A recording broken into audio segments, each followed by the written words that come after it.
We'll now move to question time. Senator Wong.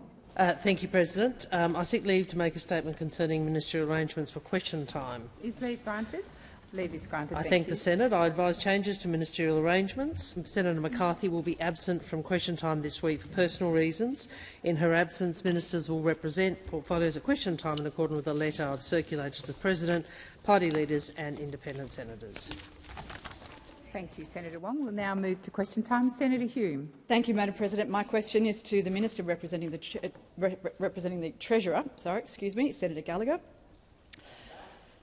Last week, the Treasurer announced we are going to have another look at the super performance test and that this would be done to remove obstacles and impediments to super investing in areas like housing and other areas where there's clearly a national need. Minister, the performance test does not stop superannuation funds from investing in any asset, so long as that investment stacks up financially. It does, however, protect superannuation members, ensuring that superannuation is invested solely in the members' best financial interest and preventing super becoming a vehicle for a political agenda. Minister, when the Treasurer says that he will be taking another look at the performance test, specifically what tweaks does the government have in mind? Thank you, Senator Hume. Minister Gallagher. Thank you very much, President. I thank Senator Hume for the question and around an issue that came up during the Treasurer's economic roundtable discussions that were held last week. This was an issue that was raised and has been raised by some, and it came up under the section of the roundtable that was looking at capital investment, capital flows, and how to ensure that we get the investment in Australia that's needed to support the growing needs of our economy and our country. The Treasurer has said that he will have a look at it, but he has also made it clear that it does his assessment of any changes that may come will not be around the better off super objective, which is and responsibility that funds always look for the best outcome for members, and he's been very clear about that. So this is one of the areas that has come up. It is going to be an area that will be looked at further, but the Treasurer has not concluded his thinking, nor the government has concluded our thinking on that. This was one of a number of areas which we are doing further work on, coming out from the economic reform roundtable. But the Treasurer has been very clear of those areas, looking at the performance test, the areas that he is not going to. Thank you, Minister. Senator Hume, first supplementary. Thank you, Madam President. Minister, when the coalition government introduced the performance test, Australians were paying more for their superannuation fees than they were in their electricity and water bills combined. Thanks to the Coalition's reforms, super fees are now at record lows, and super fund investment returns have exceeded market expectations every year since. Millions of Australians will now retire with more. So what problem, Minister, are you trying to solve? What do you want to allow investments in superannuation in that could? Why do you want to make investments in superannuation that would make Australians worse off? Thank you, Senator Hume. The time for asking the question has expired. Minister Gallagher. Except that is what we are doing, the end of Senator Hume's question. And I think we're all on a unity ticket around ensuring that fees for members are low and that outcomes for members are high. And that is what we seek for anyone who has a superannuation account. And there has been a lot of work, and I'll acknowledge the work, Senator Hume, that you did when you had responsibility for the portfolio in looking at issues around fees. This is not around looking at those matters at all. This is an issue that has come up in the context of allowing superannuation to be invested in Australia and some of the barriers to that occurring. The Treasurer has said he will have a look at it. It has been raised. He will have a look at it.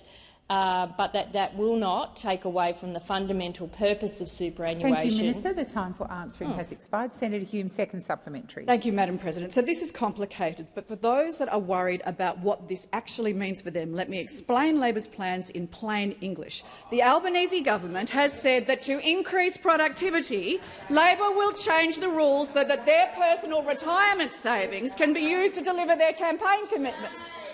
Minister, what assurance can you give Australians that have seen time and time again that when Labor run out of money, they come after yours? Thank you, Senator Hume. Order. Order. The minister is on her feet. Order.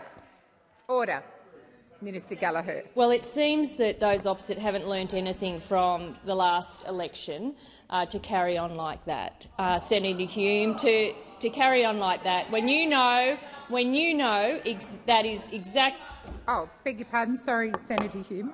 Point of order, Madam President. Why is it always that the mean girls go personal? Senator Hume, I'm going to ask you to withdraw that. I withdraw. Minister, please continue. Thank you. And sorry, I'm kind of struck by that, Senator Hume. I expected better. I always expect better from you, but there you go. Minister Gallagher, please resume a seat. Senator Hume, I'll just remind the chamber, and you in particular, how you raise a point of order. You stand, you wait for my call, and you respectfully put the point of order. What is your point of order? Relevance, Madam President. I just want to know why it is that Labor come after Australians' money when they run out of their own. Senator Hume, you are well aware the minister is entitled to take interjections as part of the question. So I suggest if you want relevance to your question that you believe is not there, stop interjecting. Minister, please continue. Well, just to finish on this, Labor is the party of superannuation. Yeah. We created it, we strengthened it, we've supported it to 12%. The reason people have superannuation in this country is because of the Australian Labor Party, and those opposite have sought to undermine it every single time they have the opportunity. You never supported it, you never wanted working people to have superannuation, and when you've had the opportunity, you've sought to undermine it. Well, that is not what the Albanese Labor government will ever do with your super. Thank you, Minister. Before I go to Senator Walker, I draw to the attention of honourable senators the presence in the gallery of a parliamentary delegation from the Committee on National Defence, Security and Foreign Affairs of the National Assembly of Vietnam, led by His Excellency General Lê Tu Toi. On behalf of all senators, I wish you a warm welcome to Australia and in particular to the Senate. Senator Walker. Thank you, President, and I note that this is not my first speech. My question is to the Minister representing the Prime Minister, Senator Wong. Housing is an issue that affects every single Australian. In its first term, the Albanese Labor government took important steps to tackle the housing crisis we inherited. How, in our second term, is the government continuing to support more Australians into home ownership? Thank you, Senator Walker. Minister Wong. Thank you, President. Can I thank Senator Walker for that question and for her advocacy for young Australians. We are so very proud to have you here in the Senate with us. And you are right, Australians have been waiting for progress on housing for far too long, and for 10 years those opposite did nothing while the housing crisis got worse. And they didn't just do nothing, they didn't actually even have a housing minister in the cabinet for most of that decade. But those on this side take this issue seriously, President, because we know that housing costs are the source of anxiety for so many Australians' family budgets. We know that the pressure of housing costs make it not only harder to get ahead, but even harder to plan for the future. And that's why this side of politics is investing $43 billion to build more houses and to increase supply. And we are making progress. Under Labor, around 500,000 new homes have been built around the country, and in this term we are being even more ambitious, moving even faster to deliver more help to more Australians. The Prime Minister announced this morning that we would fast-track our election commitment to give all first home buyers access to 5% deposits. The government will guarantee a portion of the first home buyer's home loan from the 1st of October 2025 so they can buy a home with 5% deposit and not pay for mortgage insurance. Because we want, those of us on this side, want more Australians to buy their own homes sooner and with a lower deposit. And not only that, we are rolling out our Help to Buy shared equity scheme later this year for Australians on low and moderate incomes, so more Australians can purchase a home with a lower deposit and a smaller mortgage, something Australians support but clearly those opposite do not. Thank you, Minister. Senator Walker, first supplementary. Thank you, President. It was great to see the announcement this morning that the Albanese Labor government is fast-tracking its 5% deposit policy. Given the scale of the challenges in housing, it is important that the government's responses address multiple parts of the problem. What other measures is the government delivering to improve access to housing? Minister Wong. Thank you, Senator Walker. And you're right, deposits aren't the only challenge we face in housing, and particularly young Australians face in housing. And for 40 years, this country hasn't been building enough houses. 40 years we haven't built enough houses. Lack of supply is a serious challenge and one that has to continue to be addressed. That's why this government is delivering 55,000 social and affordable homes, working with the states and territories and investing $54 million to manufacture more homes more quickly, making it easier for builders across the country to build more homes more quickly, by pausing and streamlining the National Construction Code and turbocharging environmental approvals to unlock thousands more homes. Now, that is all in contrast to those opposite, who continue to interject, who seem to believe that really it's only those who can really afford a house who should get one, and that government doesn't have a role in trying to improve affordability by investing in supply. Thank you, Minister. That is the position of the opposition. Senator Walker, first supplementary. Second, beg your pardon. How is the Albanese Labor government working to overcome opposition to building more homes and delivering on its commitment to build more houses for more Australians? Minister Wong. Thank you. Well, there's certainly one thing about the opposition is they don't learn from an election. They went to the last election trying to block housing supply improvements, having blocked the Housing Australia Future Fund and, in fact, pledging to scrap it. And now we see laws, the build-to-rent laws, which support the construction of around 80,000 new homes to rent. Well, this policy will encourage investment, it will encourage construction, it will increase supply, more houses, more rentals. But Senator Bragg and the opposition have decided they want to block plans to build more homes. This is what they want. This is the hill on which they choose to make their stand. We want to stop more houses being built. We want to stop more houses being built. Standing in the way of 80,000 more homes for Australians. And they believe they're a responsible party of government standing in the way of more homes for Australians. Thank you, Minister. Senator Bragg. Thank you very much. Thank you very much, President. My question is to the Minister representing the Prime Minister, Senator Wong. It's not the question you think it might be.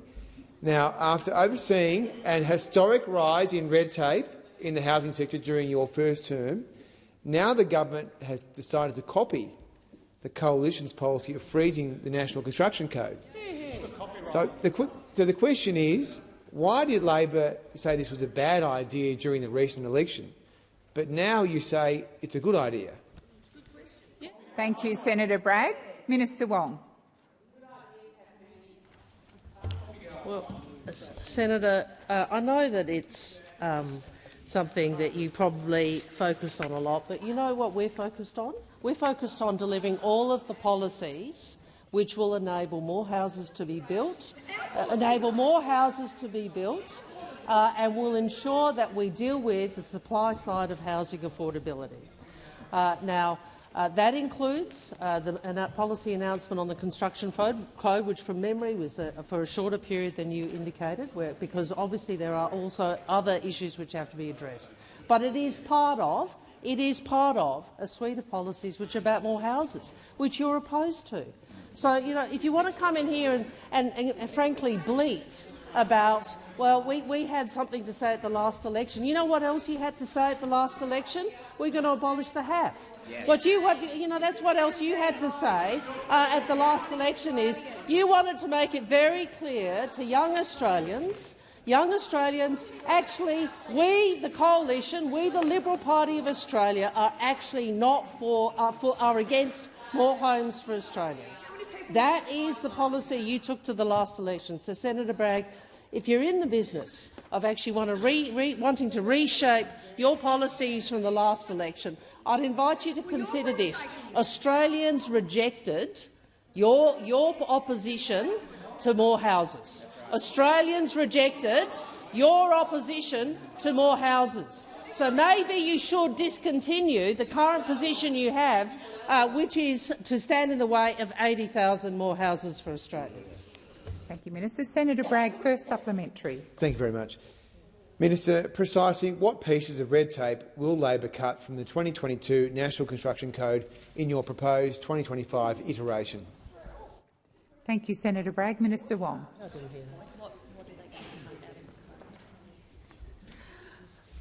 Well, I will. Thank you, President. What it means for the NCC 2022, I am advised that NCC 2022 will continue to be adopted, including 7-star energy efficiency, better insulation, higher quality glazing, smarter floor plans and livable housing provisions. I am advised that final advice on 2025 NCC from the Australian Building Codes Board in coming weeks will be provided, and following that, ministers will meet to discuss a final position. I'm also advised that that code has been consulted on for more than a year.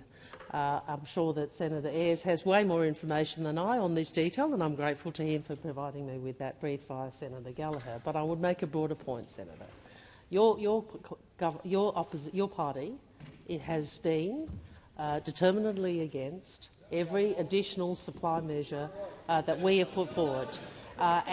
Australians firmly rejected that, and you should explain to them why you have not continued. Thank you, Minister. The time for answering has expired. Senator Bragg, second supplementary. No, thank you very much, and I do appreciate that additional information. So the question now is, when will those changes be made to the 2022 code or the 2025 iteration and legislated by the states as is required under the code? So the question is, when will it be done? Thank you, Senator Bragg. Minister Wong. Thank you. Well, Senator, unsurprisingly, I'm sure that Senator Ayres or the who's representing the Housing Minister might be able to provide you with a bit more information on that detail. But we are determined to proceed with this in a way that is both sensible but also enables more houses to be built. And I again return to the fundamental proposition, Senator Bragg. You are proposing to your party that you will continue to oppose additional supply. I know that is difficult to take. Minister Wong, please resume your seat. Senator Bragg. Just a point of order on relevance. It was quite a specific question about when will the changes be made by the state parliaments, as is required under this code.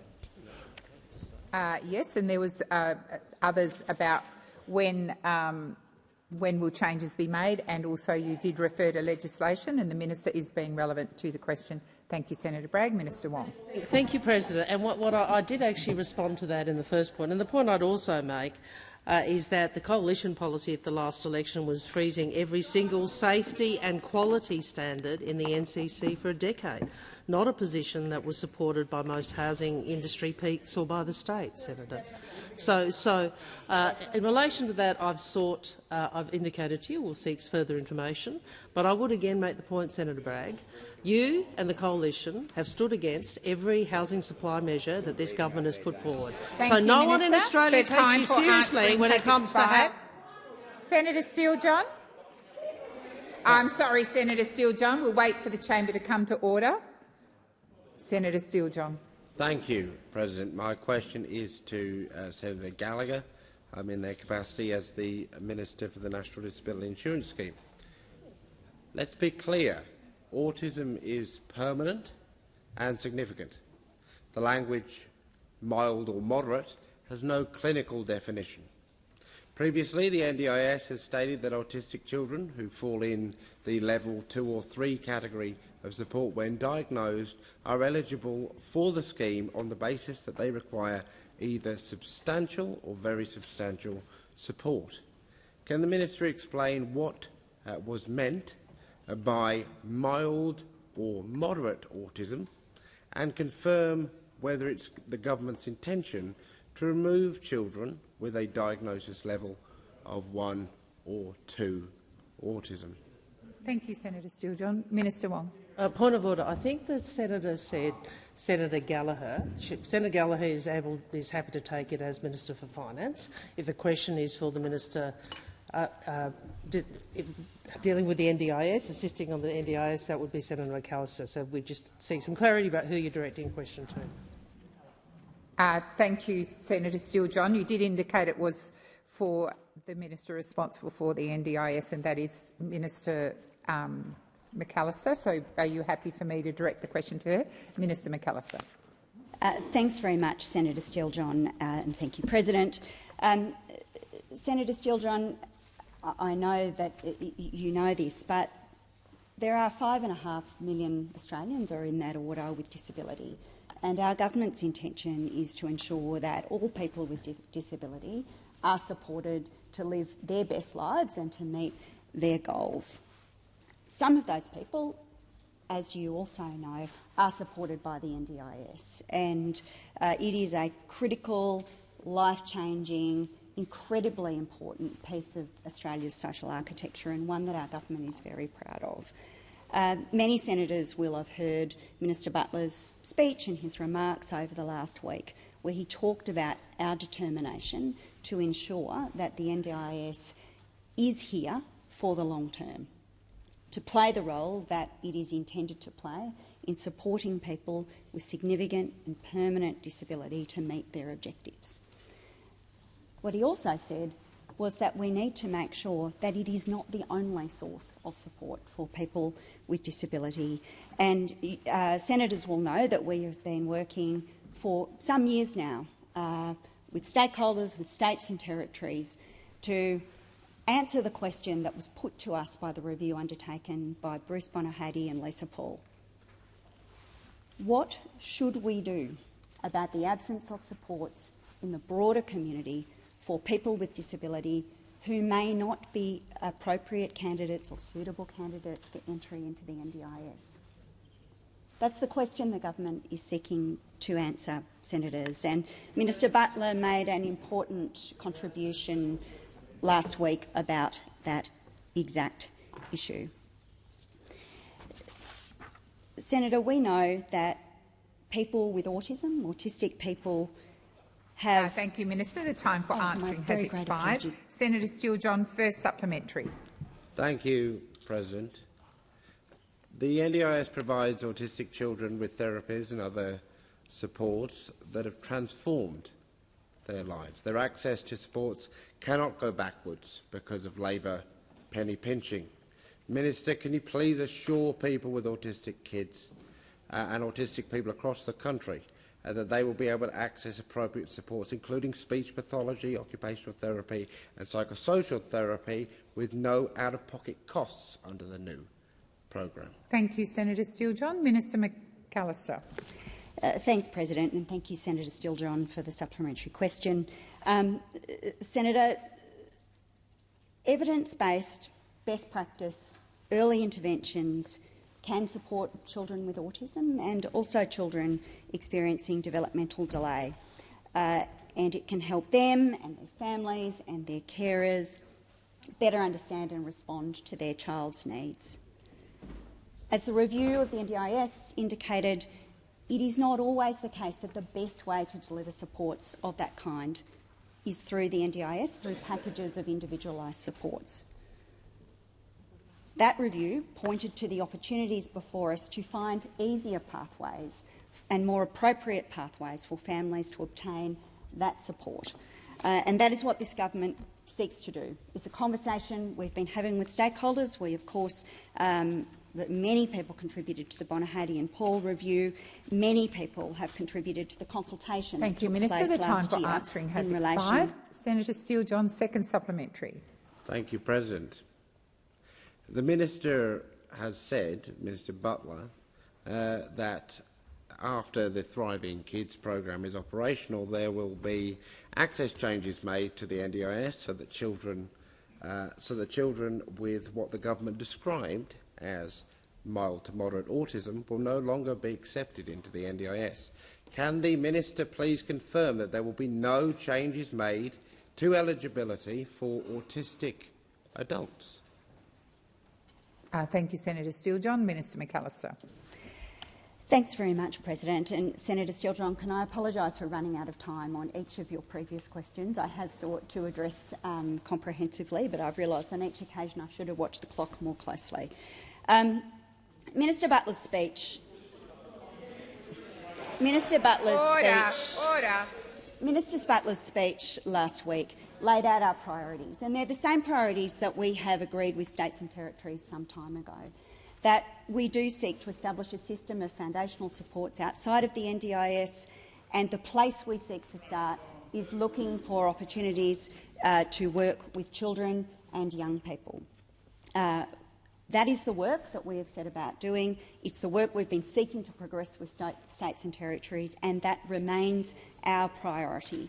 Minister Butler has also indicated that at some point there will need to be a further wave of reform, and we would work closely with the disability community on any such reforms. Thank you, Minister. Senator Mulholland. My question is to the Minister representing the Treasurer, Senator Gallagher. The past month has seen release of welcome economic data, including the third interest rate cut since the election, helping households with cost of living pressures. Wages data is showing real wages growth for 7 consecutive quarters. Labour force data shows that unemployment decreases are remaining at a low of 4.2%, and women's labour participation is at record highs. With more people in jobs, earning more and keeping more of what they're earning, how will the Albanese Labor government continue to help Australians with cost of living assistance, including ways to support first home owners to own their own home? Great question. Thank you, Senator Mulholland. Minister Gallagher. Thank you, President. I thank Senator Mulholland for the question, and it's an important one because it talks about how the government is working to ensure that we are supporting households with cost of living assistance, but also looking at further ways we can get Australians, and particularly first-home buyers, into owning their own home. From the 1st of July, we've had a number of measures that have come in to help people with cost of living pressures. Of course, we've had the minimum wage increase, the superannuation guarantee rose to 12%. PPL has gone to 24 weeks, and super is now being paid on government-paid parental leave. We've had more energy bill relief with an extra $150 of power bills for every household and around 1 million small businesses. We've put in place our bonus for housing apprentices on top of their wages, our home battery scheme, the incentive for people to take up home batteries to help them cut their power bills is going very, very well. Paid pracs for nursing, teaching, social work and midwifery students are in place. We've also boosting funding into Medicare to make sure that we are ensuring that people can get access to their GP and primary health care without having to pay. We've got our instant asset write-off in place.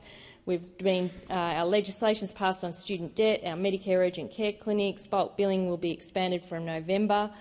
And in addition to that, the PM has made and the Housing Minister have made an important announcement further around the 5% deposit, first home buyers deposit.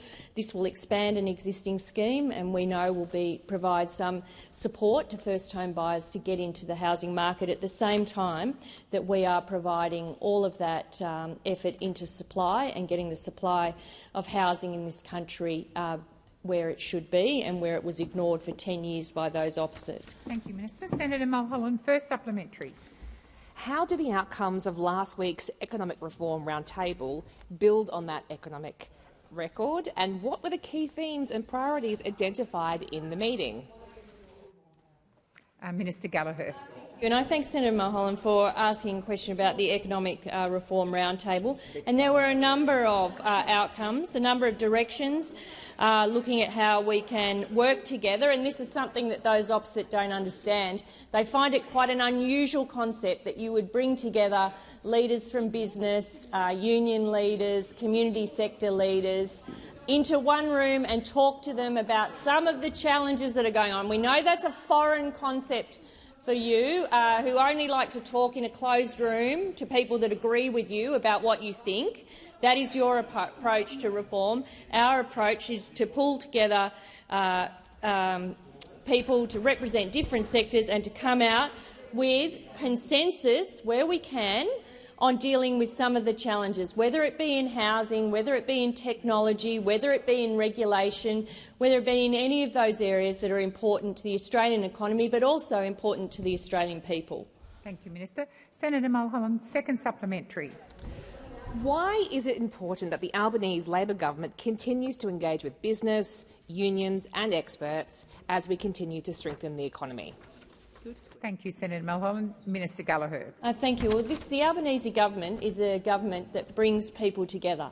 It brings people together, sometimes with different views, to talk about what the challenges are and to find a way through.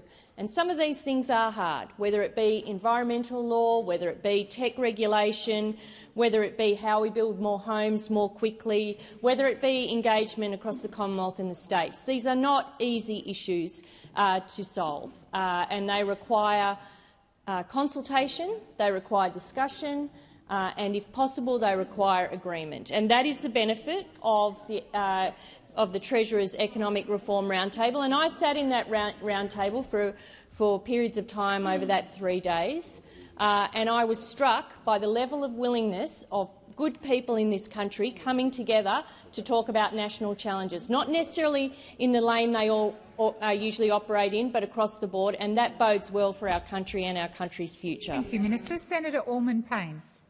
Thank you, President. My question is to the Minister representing the Minister for Social Services. It's now been 2 years since the recommendations of the Robo-Debt Royal Commission were handed down, and yet several still remain unactioned, including reinstating a 6-year limit on debt recovery. I'm deeply concerned that over 100,000 income support recipients whose debts were levied using the Department's ruthless and dubious method of income apportionment may yet again be pursued by the government for historical debt notices, once more placing vulnerable people at risk of financial and personal crisis. The pursuit of years-old, sometimes decades-old debts was one of the features of the social security system that underpinned the robo-debt scheme. Will this government finally act on the Royal Commission's recommendation to legislate a 6-year limitation on debt recovery, ensure that the most vulnerable people in our society are not being chased for debts that can date back decades? Thank you, Senator Orman-Payne. Minister Gallagher. Thank you, and I thank Senator Orman-Payne for the question. I can assure you, Senator, that between the Minister for Social Services and myself, we have had a number of discussions around how we respond to the federal court case that considered income apportionment. And just to be clear, and because the parallels are often drawn between robo-debt and income apportionment, robo-debt was bad policy dreamt up by those opposite to pursue vulnerable people to provide a budget saving and to threaten them with jail if they didn't pay back debts they didn't own. That's that. Income apportionment was not designed to punish welfare recipients or to claw back revenue. It was about making life easier for people. So let's just be clear about the difference between income apportionment and what happened under their watch. They're the biggest failure of public administration in our country's history, a decision by them over there to pursue vulnerable Australians for billions of dollars they didn't owe, as it turned out. Now, we are considering our response to that. Of course, debt and length of time for debt and the amount, low-level debts are all part of the work that's currently before the Minister for Social Services, and she has had a number of discussions with me about that, and we will resolve them shortly. So I'm not in a position to advise you at the moment about any changes to debt waivers or our policy in relation to that, but we are working through the detail and the judgment of the Federal Court, and we will provide a response once those discussions are complete. Thank you, Minister. Senator Orman-Payne, first supplementary. Thank you, President. The robo-debt tragedy was only possible because income support recipients were and still are trapped on poverty payments. This made them acutely vulnerable to the actions of the government. I've personally been contacted by constituents on JobSeeker who can't afford to eat, pay for essential medications or medical treatment, or keep a roof over their heads. Minister, will Labor finally act to raise the rate of all income support payments above the poverty line? Minister Gallagher. Thank you. Well, as the Prime Minister has said on a number of occasions, we review payments through every budget cycle, and you will note, Senator Orman-Payne, that we have provided additional above-indexation support for those on JobSeeker and indeed other income support payments like single parenting payment, and changed the length of time people can take those payments when it comes to single parenting payment. Just again on income apportionment and robo-debt. Robo-debt was designed to raise revenue by clawing back debt from people who never owed that money. Income apportionment was about reducing a reporting burden to try and make it easier for people, and actually about a third of people benefited from income apportionment over time, whereas, as we know, robo-debt indiscriminately made people worse off. But we will continue to look at payments as we do through every budget cycle. That's what we did last term and we'll continue to do it this term. Thank you, Minister. Senator Orman-Payne, second supplementary. Thank you, President. I note that if one-third benefited, that means two-thirds didn't, and it was found to be unlawful. My second supplementary. Minister, why is it that your government can always find money, billions of dollars in fact, for American submarines, but never for struggling Australians? Good question. Thank you, Senator Orman-Payne. Minister Gallagher. Thank you, President. Well, that's simply not true. A government has to do a lot of things. I know those over there find it hilarious. The party of robo-debt find this question hilarious. That is how disrespectful you are about people on income support payments. We saw it when you were in government. We saw it when you threatened people with jail for debts they didn't earn. Senator Cash, remember that? You would have been sitting around the cabinet table. On the issue of allocation of budget funding, a significant proportion of the budget is, as appropriate, provided through income support payments through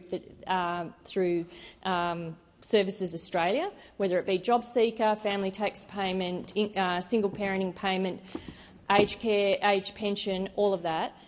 The allocation for the defence budget is smaller than that. Our priority is on Australian people. Thank you, Minister. Senator Henderson. Thank you, Madam President. My question is to the Minister representing the Treasurer, Senator Gallagher. When will the Treasurer introduce quantifiable fiscal rules to contain his spending spree? Minister Gallagher. Thank you very much. And isn't it interesting that they're obsessed with fiscal rules now when it didn't seem to bother them at all? It didn't seem to bother them. Well, you had a fiscal rule. Here's a fiscal rule. Why don't we harass and hunt down people on income support to provide a saving to the budget, which is actually costing billions of dollars and is still tied up in court? How about that for a little fiscal rule? How about all of we will provide Gallagher, please resume your seat. Senator Henderson. Madam President, point of order on direct relevance. I ask, when will the Treasurer introduce quantifiable fiscal rules? The question. Thank you. Senator Henderson, I have reminded you of that frequently. I will remind the Minister to answer the question on behalf of the government.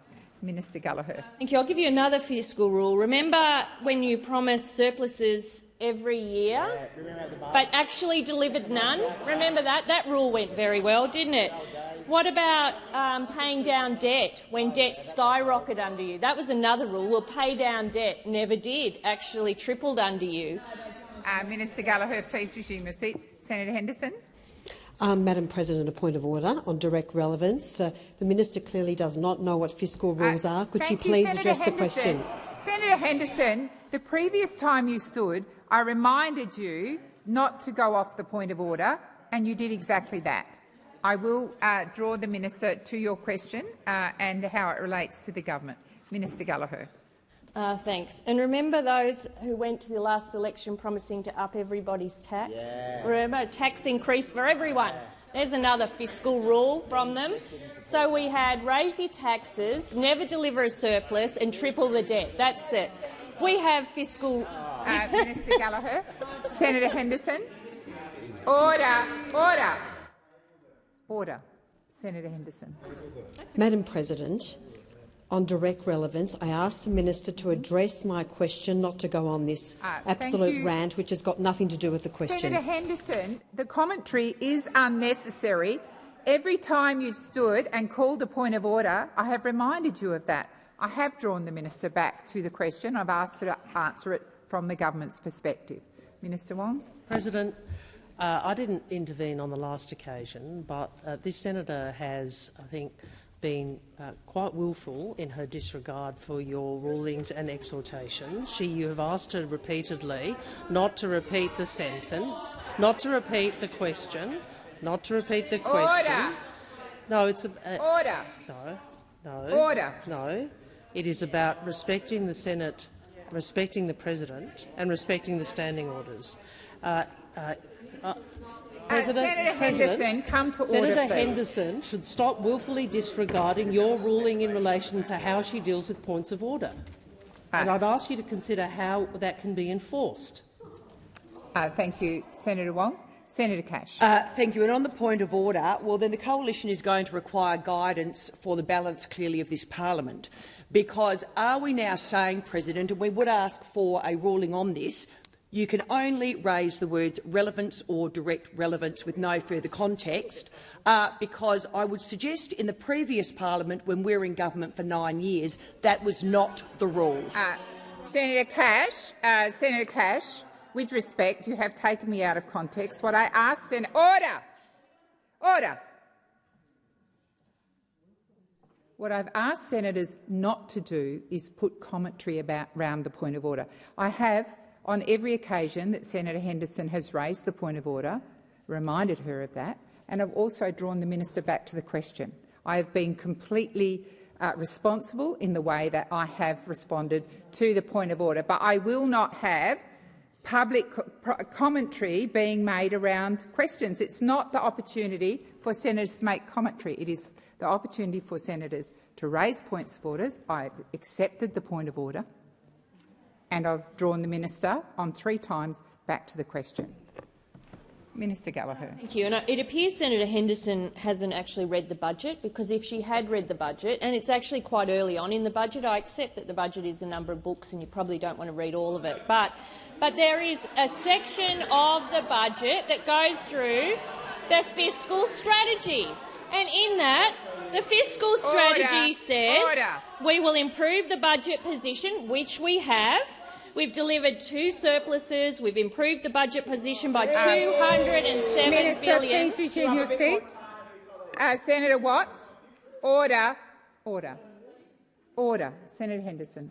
Madam President, thank you. I would ask that you ask the minister to answer my question in relation to quantifiable fiscal rules. Thank you, Senator Henderson, and the minister is being directly relevant to your question. Minister Gallagher. Thank you. So our fiscal strategy includes improving the budget position. We've done that, the biggest fiscal turnaround of any first-term government ever. Our rules also include reducing gross debt as a share of economy. Tick, done that. We've got debt down by $177 billion, and it's expected, and we've got that. Order. Senator Henderson, I haven't called you yet. Order. I haven't called you yet. Please resume your seat. Order.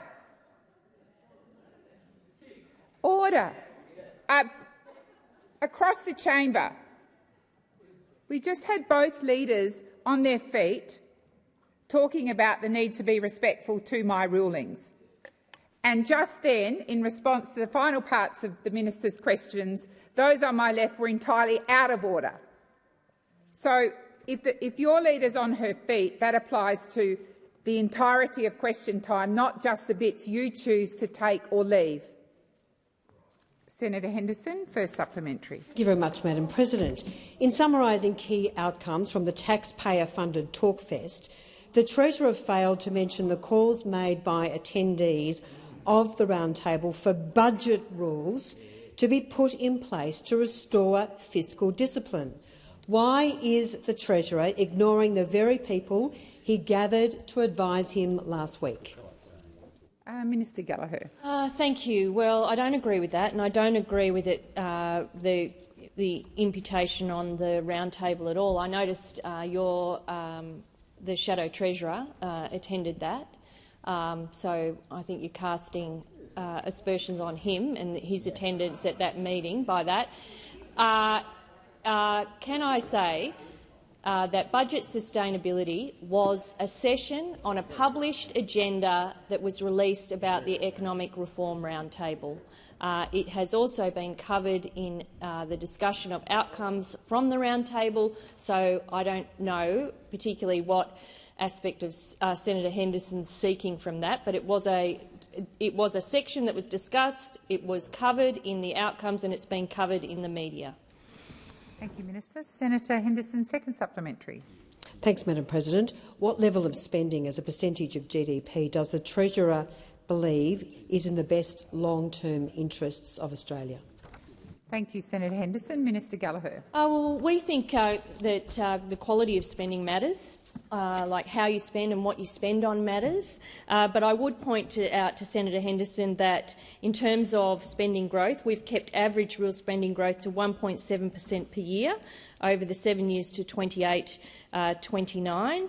Around half of the 30-year average, which was 3.2%. And I would also draw your attention to, whilst you were in government, it was 4.1% and 2.7% under pre-pandemic. So we consider these things through the budget process, but we have a fiscal strategy. We are sticking to that strategy. We are delivering against that strategy, and there is more work to do. Thank you, Minister. Senator Roberts. Thank you, President. My question is to the Minister for Finance, Senator Gallagher, relating to taxation proposals debated at last week's Productivity Roundtable. The proposal was to force homeowners with a spare bedroom to take in strangers as renters under threat of financial penalty, a tax if they don't. Minister, why did the Roundtable even consider this monstrous idea, and will you now rule the idea out so our elderly can have peace of mind they won't have strangers forced into their family home? Thank you, Senator Roberts. Minister Gallagher. Thank you, President. I thank Senator Roberts for the question. There was a pretty wide discussion on tax and Australia's tax system. I did not attend all of those sessions, and I was not at a session where that was raised. Senator Roberts, there was discussion around housing, as you would expect, and you know, different views being put around the table. I think what I picked up from the two sessions that I attended late on the third day was there was a view about ensuring that the tax system is efficient. There was certainly views about it being simplified. There were different views around business taxation, and there were also discussions around intergenerational equity, about how the tax system is working for different generations. But the specifics of what you've raised was not raised with me by any roundtable participant, and I was not at a session where that was raised as something that people were seeking. And it's not something the government has worked on. Thank you, Minister. Senator Roberts, first supplementary. Thank you. Additionally, the roundtable debated a death tax on the family home and a land tax on the value of the property. Minister, are these mutually exclusive taxes, or will this government be introducing all three? Thank you, Senator Roberts. Minister Gallagher. Well, again, in the sessions that I was a participant at, that was not raised. And we have, and I think the Treasurer and the Prime Minister were clear in the lead-up to the roundtable that there are no plans to change the taxation owner-occupied homes, and I've not been part of any discussions around that, Senator Roberts. So I'm not sure. Part of the discussion that was had was much more high level around how the tax system is working, how complicated it can be, and whether or not it's working in the interests. It's fair. The system is fair and working in the interests of every generation in this country. There were mixed views about that. But that was certain. There was certainly no outcomes that go to anywhere near what you have been asking about today. The tax system, the tax changes, reforms that we will be doing are the ones we took to the election, which was about standard deductions and also around income tax. Thank you, Minister. Senator Roberts, second supplementary. Thank you. All three of these new proposals will force everyday Australians out of their homes to make way for the large families and family co-location evident amongst new arrivals. Labor Party-aligned researcher Kos Samaras has shown these new arrivals vote heavily for Labor. Minister, why are you forcing Australians out of their home to make way for Labor voting new arrivals, and where are Australians supposed to go? Thank you, Senator Roberts. Minister Gallagher. Well, there's order on my right. Order. There was a lot in that, President, and I hope that I have answered your concerns around some of the ideas you say. They were not outcomes. In fact, in the sessions I was at, they were not raised. So I don't know anything about that. In relation to housing more generally, we are trying to build more housing. I mean, part of what we've been doing in this place and will continue to do, and indeed the announcement by the Prime Minister and the Housing Minister today, was how do we ensure that housing ownership, owning your own home, isn't out of reach of generations of Australians, and also how do we build more supply. So in that respect, I hope that answers the second part. And in terms of migration numbers, they're outlined in the budget papers. Thank you, Minister. Senator Babet. Thanks, President. My question is for the Minister representing the Treasurer. Minister, the Australian Financial Review reported recently that federal and state government spending splurge has hit the highest level since the end of World War II, and that more than half of voters now rely on governments for most of their income through public sector wages, welfare benefits or subsidies, and that 4 in 5 jobs created in the past 2 years have been in the non-market sector. So my question is our economy just one giant taxpayer-funded vote-buying rort? Thank you. Thank you, Senator Babet. Minister Gallagher. And in relation to the creation of jobs, because I've heard this used quite a lot by members of parliament and senators about non-market jobs, and that for some reason they're less value than any other job. Well, that's the insinuation I've heard from your colleague Senator Cash, and I've just heard it from Senator Babet. They are jobs in aged care. They are jobs in early education and care. They are jobs in disability services. They are non-market jobs. And I think we should have an honest discussion about the fact that we need those jobs. They are good jobs. They probably haven't been paid enough in the past, and we are trying to address that through the work of ministers and my colleagues on this side of the chamber, where we've supported wage increases for aged care workers, and we're seeing increases for early childhood educators as well. So we on this side do not dismiss non-market jobs. They are good jobs. The services sector is an important part of our economy, and we need to make sure that we are investing in it so that you, Senator Babet, when you are 75 or 80 or 85 or 90, that you will get the care that you deserve. That is what we are trying to do in that part of the economy. But in relation to the other parts of your question, the answer is no. Thank you, Minister. Senator Babet. Thank you, President. Now, the same article mentioned that our federal Treasury warned in a post-election briefing to Treasurer Chalmers that government spending must be cut and taxes increased to put the federal budget on a sustainable footing. What meaningful budget cuts will your government undertake to ensure that taxes don't have to be increased? Thank you, Senator Babet. Minister Gallagher. Thank you. Well, incoming government briefs raise a lot of issues and draw a lot of issues to ministers' attention. In relation to spending, we are always looking at how we can find savings across the budget. We found $100 billion in savings over our last budget since we came to the government. $100 billion. Contrast that with those opposite. None. Zero. Zilch. Zilch. $100 billion that we've found, and it is important because it does a number of things. It repairs the budget, but it also allows us to invest in those areas of the economy where we need to make investments in, whether it be in housing, whether it be in defence, whether it be in disability services or early childhood education. You have a budget for a reason, and that's so that you can invest in these areas that are important national priorities. But we will continue to look for savings. We went to the election with another $6.4 billion in savings to find from the public service, and we'll continue to do that. Thank you, Minister. Senator Chandler. Oh, sorry, my bad. Senator Babet, second supplementary. Thank you, President. Now, with projected expenditure growth, especially in areas like disability, it is likely that you'll eventually run out of other people's money, and you'll probably consider other taxes.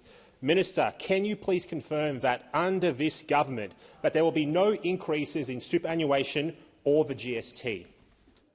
Thank you, Senator Babet. Minister Gallagher. Thank you.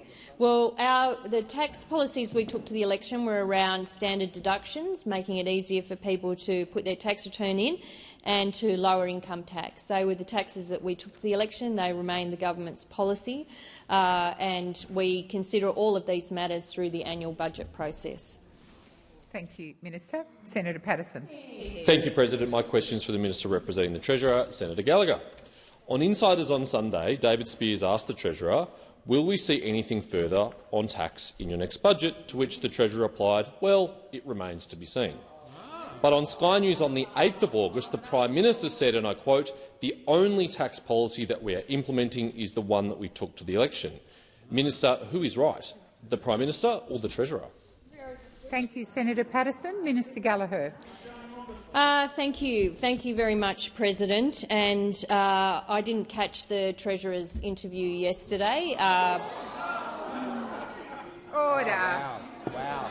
That's a big hit. Order. That's a really big hit there. Order. But I read the hang on. Getting too excited over there, but I read the transcript. So there you go. Thank you. Well, I've just answered Senator Babet's question along similar lines. The tax policy that we are implementing is the tax policy we took to the last election, which is around standard deductions.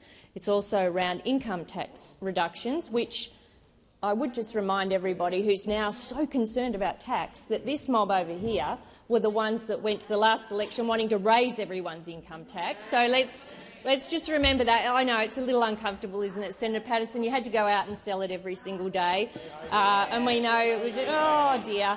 But they're now very, very concerned about this matter after having a policy which was actually to hike up everyone's taxes. But we've been clear. The tax policy we took to the last election is the one that we are implementing, along with a whole range of other measures that we went to the budget over. And in response to Senator Allman-Payne and Senator Babet, we look at the revenue and spending lines of our budgets through every budget process. That is what we've done in our last budgets, and that is what we will continue to do. That's what responsible governments do. They look at where the pressures are, they look at how you fund those pressures, you look at savings. We know that this might be a foreign concept to those opposite who didn't have that fiscal discipline when they were in government. We've delivered surpluses, we've found savings, we've returned money to budget, we've lowered debt, we've lowered interest on that debt, and we've been able to invest in those national priorities that people value, and we will continue to do so. The time for answering has expired. Senator Patterson, first supplementary. Thank you, President. I'm still not clear whether you agree with the Prime Minister or the Treasurer, but let's persist. Before the election, again on Sky News, the Prime Minister on the 1st of May ruled out additional tax changes after the election, including changes on negative gearing, saying, and I quote, what we've got is our policies out there for all to see. Does the Prime Minister's promise to not raise taxes after the election still stand? Thank you, Senator Patterson. Minister Gallagher. Yeah. Yeah, the only that's right. The only party promising to raise taxes at the last election was you, Senator Patterson. That is what you were a member of, the shadow cabinet that decided that. I have heard the PM say that before the election. I've heard the PM say it after the election. Our tax policies are the ones that we took to the election: standard deductions and lowering income tax. You were about hiking up income tax, and you took that to the election, and the people of Australia had a look at what you were offering and they said no, no thanks. So we are implementing the policies that we took to the last election, whether it be in tax, whether it be in healthcare and investing in Medicare, opening up more urgent care clinics, expanding on bulk billing rates, whether it be in our investments in education, in skills, in training, in housing. All of those commitments that we took to the election that were costed and released before the election are the ones that we will be delivering upon. Thank you, Minister. Senator Patterson, second supplementary. Thank you, President. If that is indeed the case, then this should be a very easy question for you to answer. Will you rule out any tax changes this term that were not taken to the election, yes or no?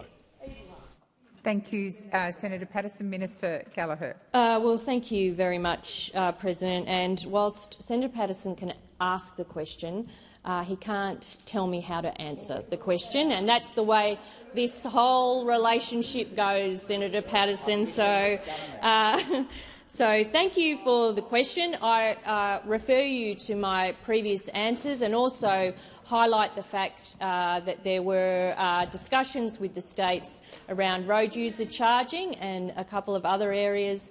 You know, we're a responsible government. We consider matters as they arise. The round table was a good and positive thing for this country. I know that you've all decided to ridicule it and diminish it, which is, you know, a decision that you can defend. But from my reading of the discussions around the table last week, it was positive. It was the amount of people that wanted to lean in and be a part of the discussion and also understand some of the challenges facing our community and our economy was real. There was a level of buy-in that we don't get from you. The time for answering has expired. Minister Wong. Thank you, President. I ask that further questions be placed on notice.